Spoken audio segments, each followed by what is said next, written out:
নারায়ণগঞ্জের সার্বিক পরিস্থিতি নিয়ে জানাবেন সহকর্মী রাকিবুল হাসান। কারফিউ শিথিলের পরে কিন্তু নারায়ণগঞ্জে আজকে সকাল থেকে আমরা যে চিত্র দেখেছি, নারায়ণগঞ্জে কিন্তু কর্মব্যস্ততায় মানুষ কিন্তু কাজকর্মে যোগ দিচ্ছেন এবং নারায়ণগঞ্জ শহরের যেই ২ নং রেলগেটের অবস্থা আপনাকে একটু দেখাতে চাই যে এই ২ নং রেলগেটে কিন্তু সকাল থেকেই মানুষ তাদের ব্যবসা বাণিজ্য এবং কাজে যোগ দেওয়ার জন্য তারা কর্মব্যস্ততায় তারা নিজ নিজ প্রতিষ্ঠানে তারা যোগ দিতে ঘর থেকে বের হয়েছেন এবং আমরা শহরের কিন্তু সকাল থেকে শহরের সব রকমের যানবাহন চলাচল করতে দেখেছি এবং নারায়ণগঞ্জ থেকে ঢাকামুখী আপনি দেখতে পাচ্ছেন যে বিভিন্ন যানবাহনে করে মানুষ তাদের ঢাকায় যেসব কর্ম প্রতিষ্ঠান আছে সেখানে যোগ দিচ্ছেন। সব মিলিয়ে যদি বলি একেবারে এই শিল্প বাণিজ্য নগরী এই নারায়ণগঞ্জ, সেটা কিন্তু তারা কিন্তু এই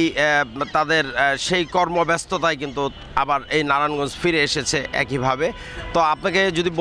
জানিয়ে রাখতে চাই যে গত নারায়ণগঞ্জের যেই নাশকতায় প্রায় ৮টি সরকারি প্রতিষ্ঠান সহ অর্ধশতাধিক প্রতিষ্ঠানে যেই তাণ্ডব নীলা চালিয়ে ধ্বংসযজ্ঞ চালানো হয়েছে, এসব ঘটনায় কিন্তু পুলিশ এখন পর্যন্ত প্রায় ২৭টি মামলা করেছেন এবং ৫১২ জনকে গ্রেপ্তার করেছেন এসব মামলা। এবং পুলিশ জানিয়েছেন যে যারা এইসব ঘটনায়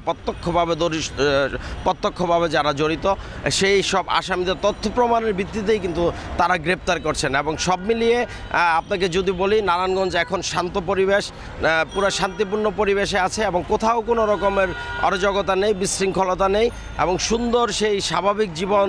ফিরে আসছে এবং নগরবাসীও চায় যেন যত দ্রুত এই স্বাভাবিক জীবন যেন তাদের ফিরে আসে।